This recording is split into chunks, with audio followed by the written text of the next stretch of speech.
Welcome to Cannabis Health Radio, a podcast where we share stories from people around the world who are using cannabis as medicine. The information is meant to raise awareness about the health benefits of cannabis, but should not be taken as medical advice. Now, here are your hosts, Ian Jessup and Corey Yelland. And welcome to another episode of Cannabis Health Radio. I'm Ian Jessup. And I'm Corey Yelland. Crohn's disease is an inflammatory bowel disease causing inflammation of the digestive tract. This can lead to abdominal pain, fatigue, severe diarrhea, weight loss, and malnutrition. Our guest today is going to tell us about his Crohn's disease, how pharmaceuticals did not help him, but cannabis did. But when he made his own cannabis oil in 2011, he had a terrible accident and he almost killed himself in a fire while making it. And joining us from Nova Scotia, Canada is Chris Becker. Chris, thanks for joining us, and I appreciate you being here today. Thanks for having me on, Ian. I appreciate it. Now, before we talk about your accident, let's talk about your Crohn's. How old were you when you found out you had Crohn's disease? I was 16 when I was diagnosed with Crohn's. 16 years old. And yeah. What were some of the problems you were experiencing at the time? Just a lot of pain, cramping, tons of time in the bathroom, whether it be from throwing up or sitting down, one or the other. So it was just, didn't know what was wrong. The first doctor diagnosed me as Crohn's, and then years of subsequent doctors. It wasn't. For people with Crohn's, the term inconclusive is our favorite test result answer. So it's just kind of one of those things that went on for a lot of years. Just pain pills, different prescriptions, like more than I can count. It just kept on, keeping on, and there was no answer in sight. There was no end in sight, and it was quite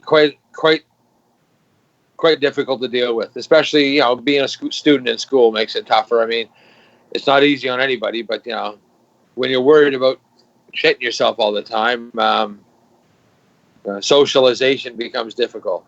That must have been horrible at 16 years of age. That's when you're out with your friends and, interested in girls or. Yeah, or even just playing sports. You want to play football with your friends, but you don't know if a hard tackle is going to cause you to shit yourself and everybody laugh at you all the way home, right? So. Yeah, the interesting thing about Crohn's, I know a fellow who has Crohn's, and when you leave home, you have to be aware of where the bathrooms are where you're going. Yeah, and a lot of people, that happens so often that eventually a lot of people start not wanting to leave home anymore for the security of their own bathroom. I mean, how many people that that don't even I don't use public washrooms. Good for friggin' you, dick. I have no friggin' choice. And when it's time to go, it's time to go. But some people, they don't even think that they can sit on a public toilet. So, Chris, I want to ask you, you said you threw up a lot when you were a teenager. Is that part of Crohn's? Absolutely. I mean, when times are bad, I remember spending the first 2 hours every morning dry heaving before school. So it was as bad as it could be. You wake up on the floor sometimes because you threw up so often that you just woke up on the floor. But and there's nothing in your stomach. You're not throwing anything up. It's just dry heaving. You're just kind of retching. It must be awfully depressing, even as an adult, but as a teenager growing up and knowing that you really can't socialize like your friends and you can't do what your friends are doing. You must enter into a state of despair at times. I mean, it is really easy to get into the whole why me thing, but I don't know. Some people fall deeper into that kind of thing than other people do. I didn't have a whole lot of problem with depression, so to speak. But I mean, it absolutely sucked. It wasn't fair. It wasn't fun, and I didn't always get to hang out with my friends. But there was enough other times that it's not the end of the world. Let's put it that way. Chris, my guess is that when you were diagnosed, the doctors put you on a slew of pharmaceuticals. More than I can count, yeah. And did they help at all? Well, prednisone it's a steroid. It's a pretty good one. The problem is they can't keep you on it for any length of time. It pulls all the calcium out of your bones and causes all kinds of problems later on in life. So you're trading off now for later kind of thing. So they don't like to leave you on that. It's the only thing that ever made a difference of any kind at all is when things are really bad.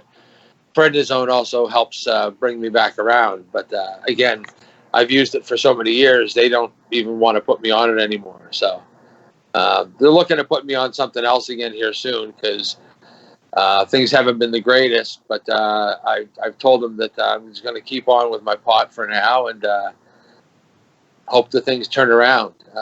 It's one of the things about cannabis and Crohn's disease is, I mean, I've seen all the years that I've been researching it and looking into it and just trying to learn.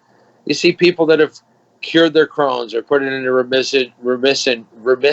Wow, with cannabis, and I haven't been that lucky. I mean, it has.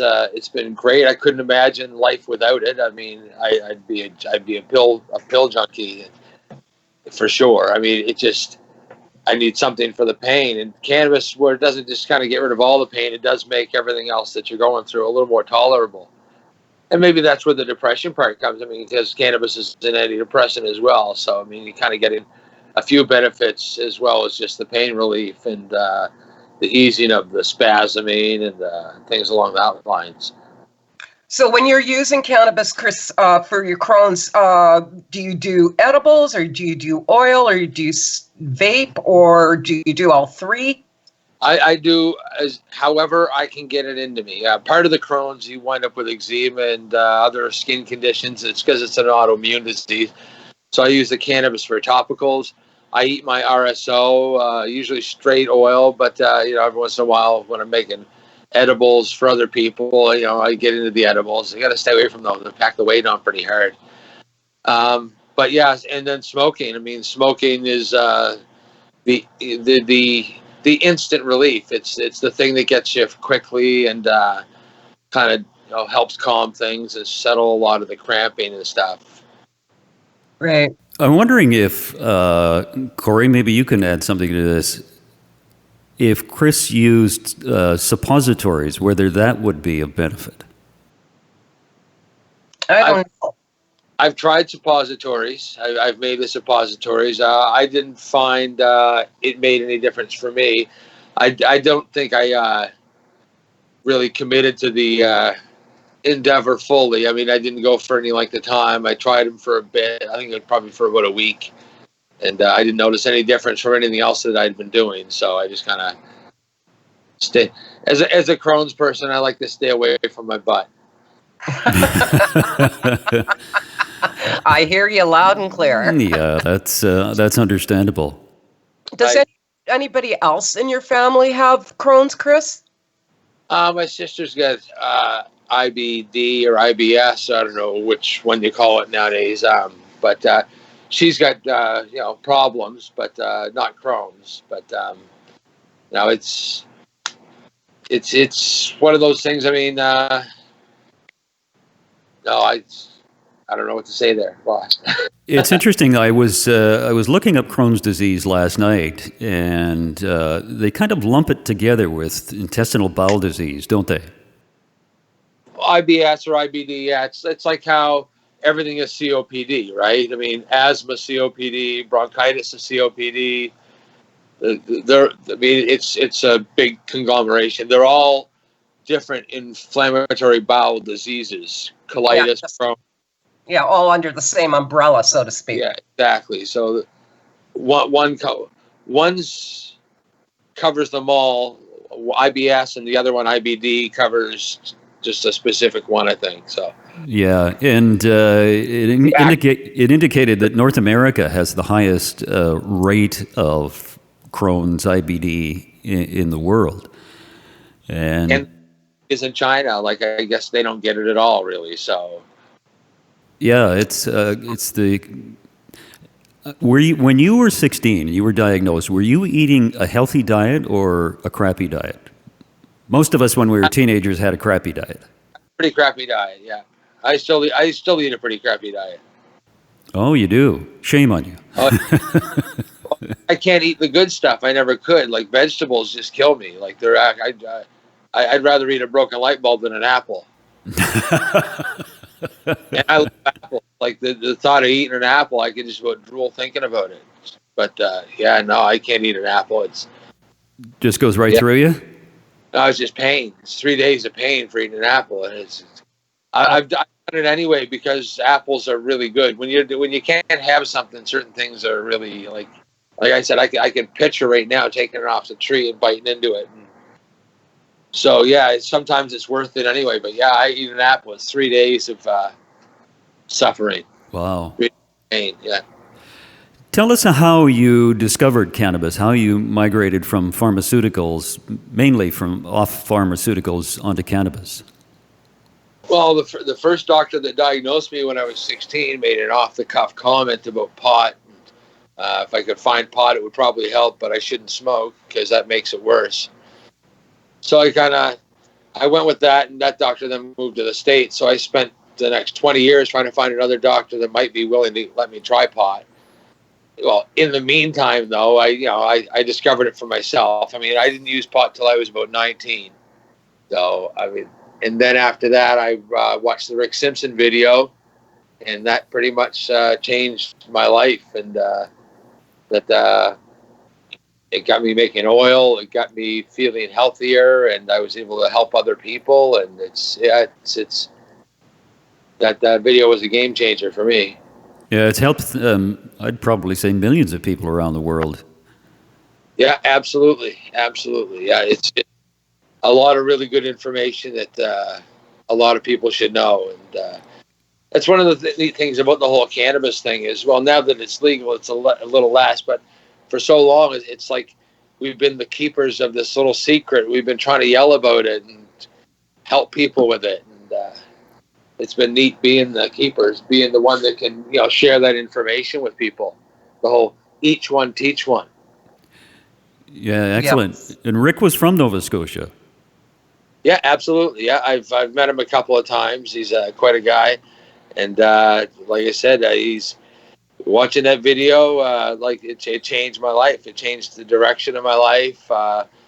The helping people and just spreading the word about cannabis and watching the changes that it's made in people's lives just every day.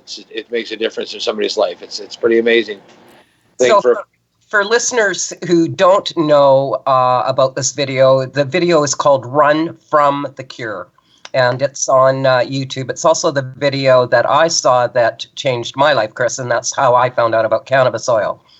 Absolutely. I mean, there's a lot of people making oil out there. I mean, because of the Rick Simpson video, they call it RSO, or Rick Simpson oil. It's all still the same oil. Yes. He didn't introduce anything new, but he reintroduced something that a lot of people have forgotten about or were using wrong. I mean, we all used oil back in the day, but we spread it on papers and put tobacco in it, or mixed it with our weed.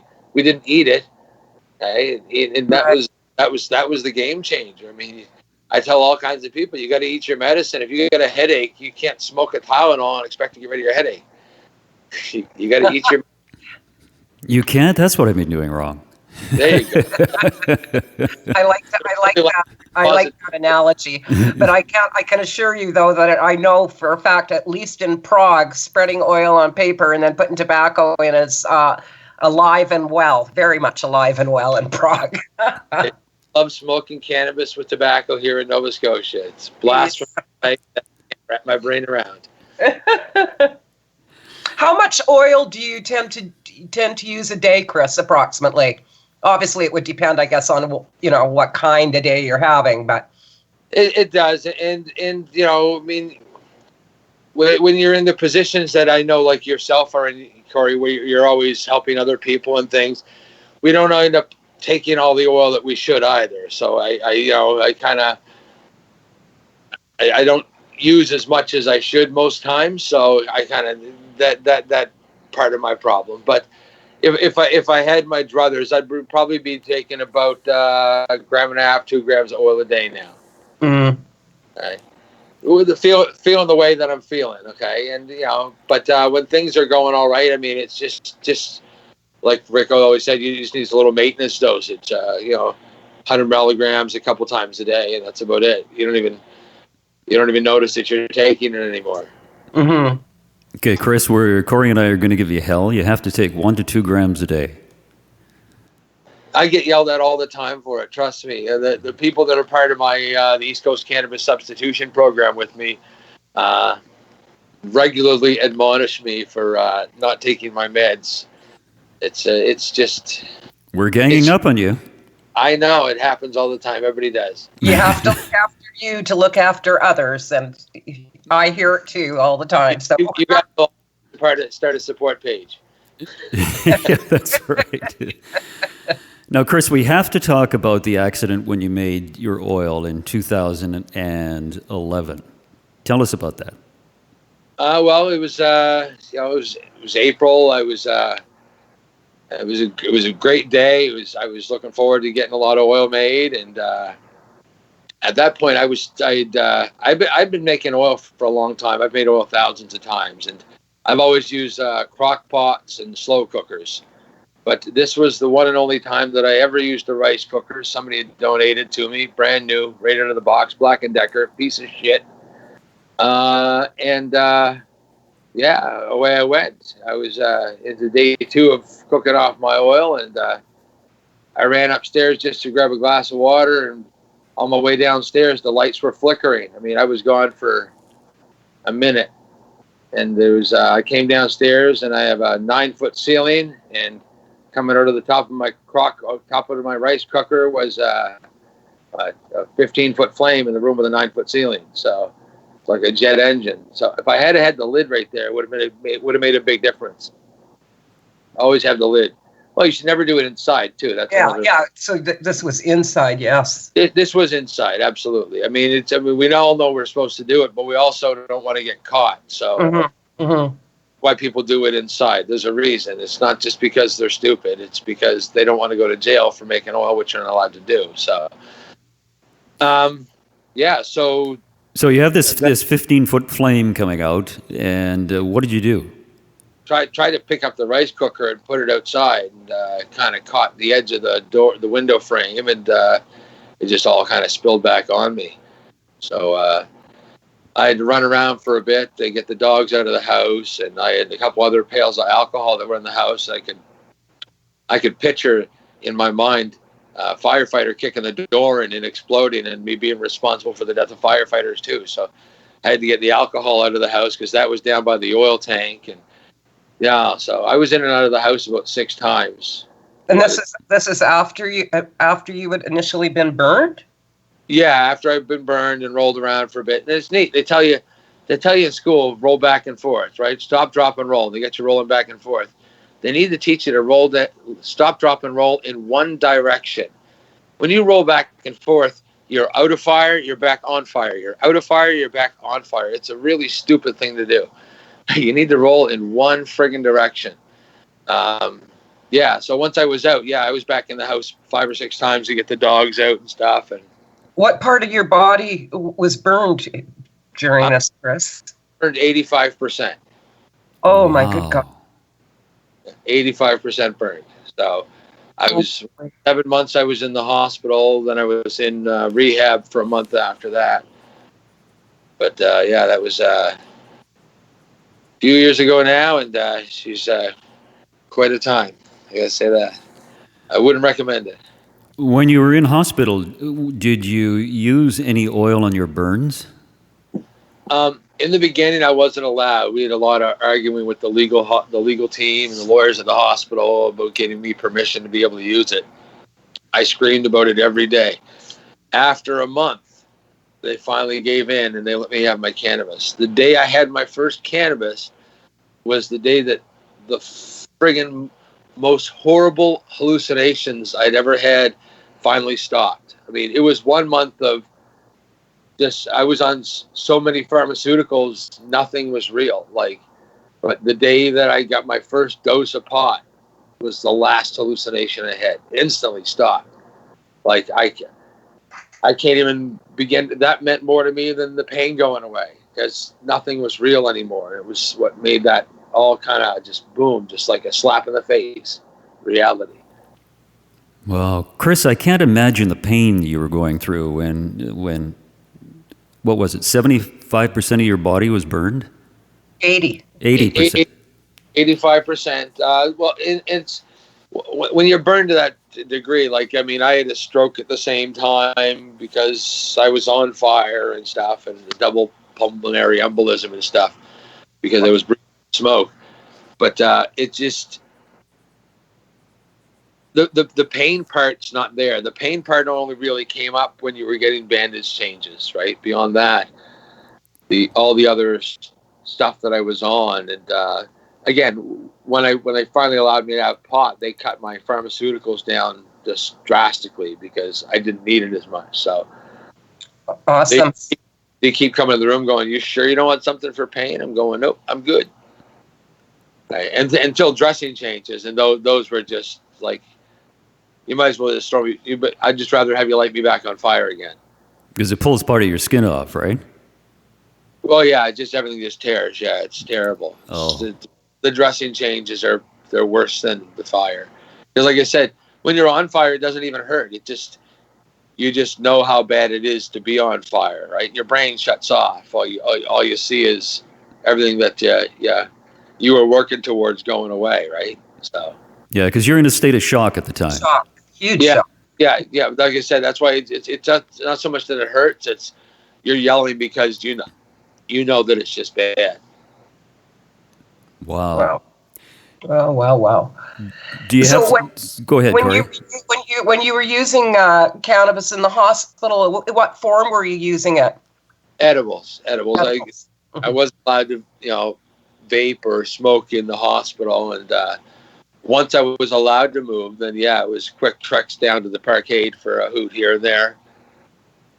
And it was really funny because I'd come back from the parkade and I have a little smile on my face, and here's this guy with an airplane cast on one arm and in a wheelchair and his legs stuck out there, bandages wrapped all over the place, blood draining right through my Johnny shirt with a smile on my face. And they're like, you're in a good mood. And they can't get me enough drugs to make me feel like I can't from going down for a pop. Do you have a lot of scarring as a result? Oh, yeah. I am a scar. You are a scar. I am a scar. Yeah. I'm just all scars. Yeah, absolutely. Yeah. It's one of those things. It's my face. I got pretty lucky with my face, and my junk. I didn't burn my junk, so I'm good with that. But beyond that, I mean, wow. Everything else is pretty much scars right to the soles of my feet, right? How was your Crohn's while you were in hospital? It was real bad right before I went in. Like before I went in, I was down to about 150 pounds. I was doing terrible. And then when I was in the hospital, they started pounding the protein shakes to me and stuff. Because you lose a lot of weight to heal. Mm-hmm. You burn twice as many calories as you do even if you were exercising. So you needed to really get the protein and the calories into you. So they did that, and they blew me up to about 250 pounds. And then, then I had to work to get that back off. But the Crohn's wasn't too bad. I mean, the fire actually changed a lot of things that I couldn't eat. Like, I can eat a donair now. I couldn't eat a donair before. But after the fire, that didn't help with the weight either. So you're in hospital. You weigh 150 pounds. They're feeding you a lot, and you gained 100 pounds in the 8 months. Yeah, in the 7 months that I was in the hospital. When I went over to rehab, I had just bought another $150 bag of protein powder mix, mm-hmm. and come over to the new hospital with me. I said, "Where's my protein mix?" He goes, "What do you need that for?" I said, "The doctor said I need to have my protein powder for my weight." He goes, "Have you looked in a mirror?" And he was skinny either, but I get his point. So there was I stopped taking the protein powder then. It had just become a habit. They just pounded in India, and then they don't stop when they see it ballooning up. Like, holy crap! Do a guy a solid and tell him, before he gets that big, that he's that big, right? Yes. Well, I just burned 85%. Looking in the mirror was not top priority for me. I didn't realize how big I was getting. I wasn't looking at myself. no, you were just lucky you're alive. But I didn't want to see what I looked like. Yeah. I'd seen myself in a mirror a couple times, but I didn't want to see what I looked like. It's not something to be happy about. So, Chris, now I don't give a shit, but whatever. Yeah, Chris, you mentioned that you normally did it in a crock pot. This time you did it in a rice cooker for the first time. I've never made oil, so tell me why a rice cooker is bad and a crock pot is good. Well, first of all, like in the Rick Simpson video, he calls for a rice cooker. That's what he recommends in the video. And that's the wrong tool. And the reason it's the wrong tool is, first of all, how long does it take to make rice? It's 10 to 20 minutes max. 20 minutes. Okay. Mm-hmm. Crock pots are designed to go for 8, 10, 12 hours at a time. Rice cookers are not. That's the first problem. The second problem is the way rice cookers work is when they get near to done, they shut off on their own. They have a little switch inside that flicks over. When that flicks over, there's actually a spark in that switch. Right? It's the way rice cookers work. The reason that they're popular over a slow cooker is because slow cookers are slower. Rice cooker gets hotter, so it boils a little more violently, and it drops your volume quicker. It evaporates things faster. But again, it's more violent. It's a better chance of it splattering and maybe causing other problems. It's the wrong tool for the job, in my opinion. And it's. Corey, when you were making oil, did you make it in a rice cooker or a crock pot? I made it in a rice cooker. That was back in the day before there was any direct info. Yeah. So I just did what they showed in the videos, but I did it outside and I had a fan and the whole 9 yards. And that's why your rice cooker never became a problem, right? As long as you get the fumes away from you, okay, or away from the rice cooker, you're fine. It's just a slow cooker doesn't work the same way. It doesn't shut off like that. And they're designed to run longer hours. I mean, they're meant to run. I get a slow cooker that get 12 hours on the timer on the front of it, right? So yeah, and certainly oil making's come a long way since the rice cooker. Oh yeah, absolutely. I mean, everybody reclaims it now and uses stills and stuff, and they get their oil back. And yes. Chris, when you after you got out of the hospital and you were at home and you decided to make oil again, was it a nervous experience for you? Well, again, like when we were talking about people, how people react to things, it wasn't a nervous experience for me in my head, but I would get physically sick for 2 days after I make oil. Right? And that's the Crohn's. Right? So, like, even though I could do it and it didn't bother me while I was doing it, it was like nothing. My body would tell me that my brain was lying, and spank me for doing it. So psychologically, it was affecting you physically. Absolutely, yeah. Mm-hmm. Absolutely, yeah. Wow. And because it's the Crohn's, that's how it would manifest itself, right? It's just because Crohn's is affected by stress. So whether or not I'm thinking of having an all right time, if I'm stressed, my body's going to tell me. Yeah, you're responding. Exactly. Now, Chris, you're a member of the Nova Scotia Firefighters Burn Treatment Society, aren't you? Tell us about that. Well, it's after I got out of the hospital, I really felt an obligation to kind of pay back. I mean, they saved my house, they saved my life. It's what they do is incredible, and I really wanted to kind of pay something back. So, what I did was I started working with them, and we were organizing some fun runs. I did it for 3 years.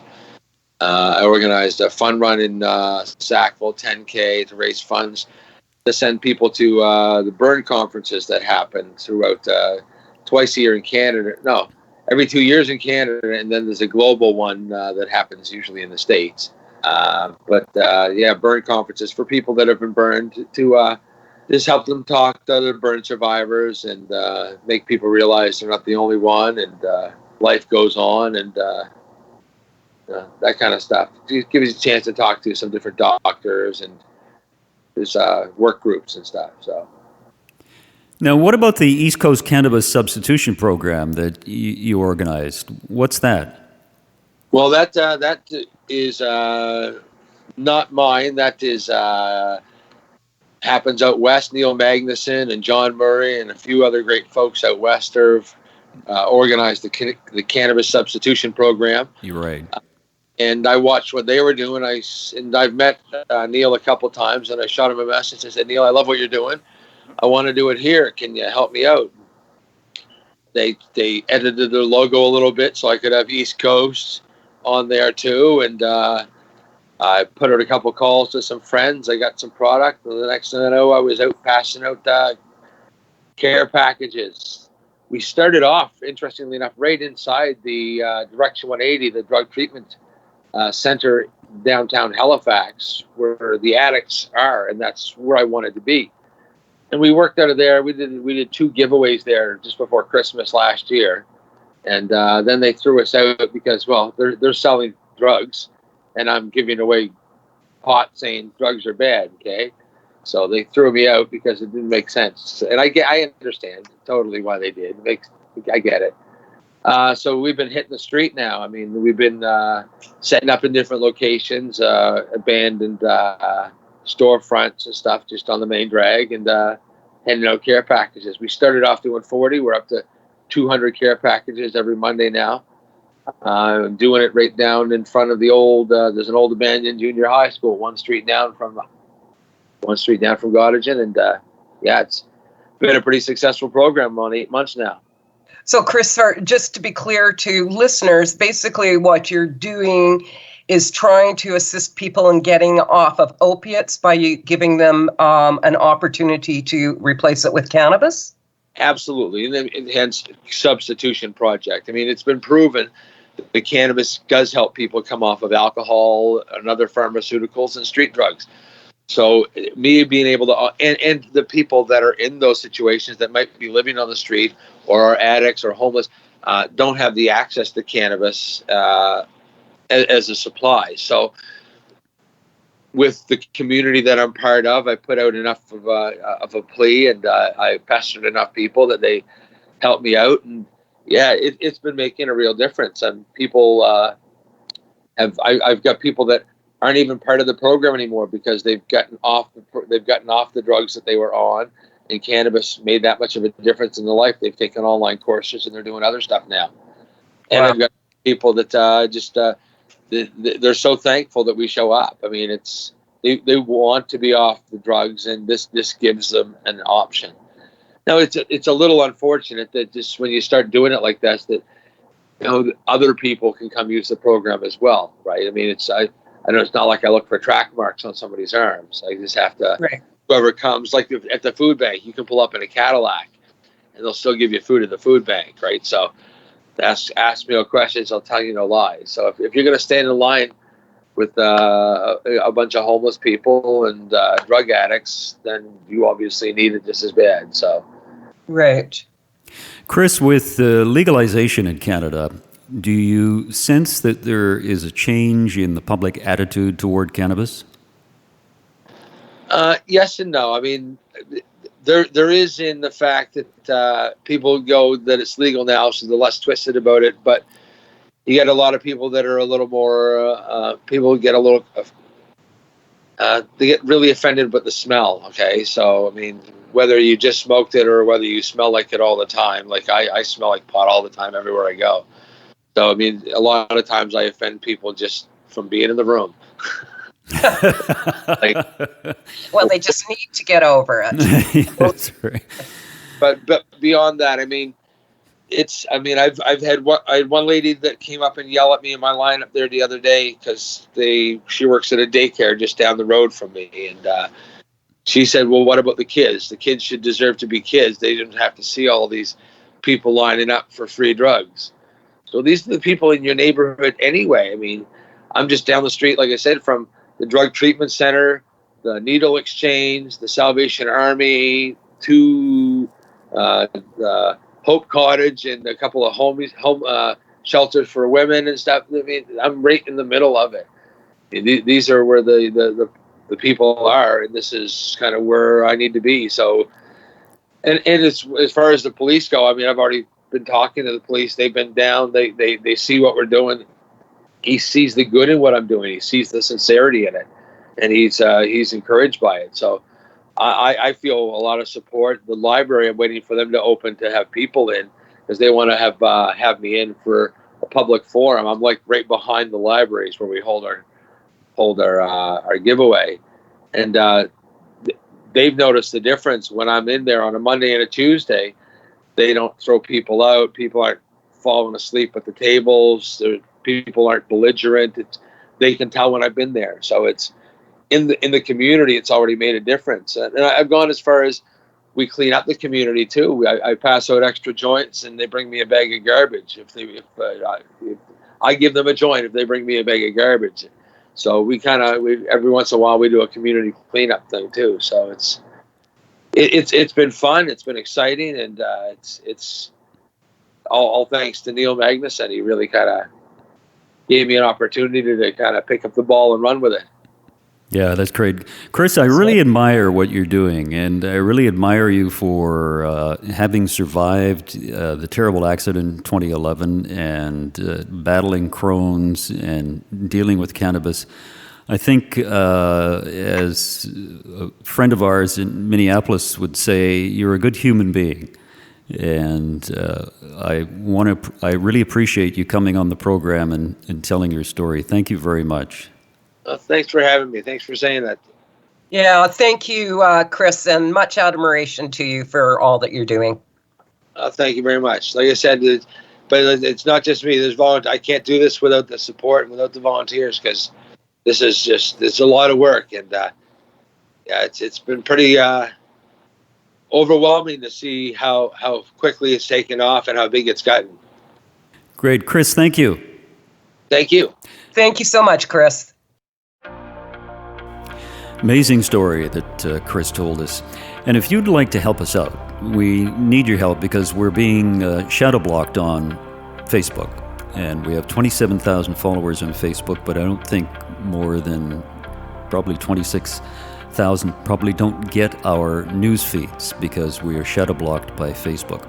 So we'd like to have our listeners spread the word on their social media platforms about Cannabis Health Radio. We'd greatly appreciate it. And you never know, you can help save someone's life by doing that. And that is something that we've been struggling with on this program for many, many months, is the shadow blocking by Facebook. So help us out. We'd greatly appreciate it. And if you'd like to assist us financially, you can do so. You can make a one-time donation, or you can make a monthly donation for as little as $5 a month. Go to our website, cannabishealthradio.com, and there will be a notice there that tells you how you can go about it. Also like to thank Ron Zahar for donating his studio time so we can record these podcasts. We greatly appreciate it. And also to Mark Viel in Belgium, who posts our podcasts every Friday night on our YouTube channel, Cannabis Health Radio. That's something that you can like and subscribe to on YouTube, is Cannabis Health Radio.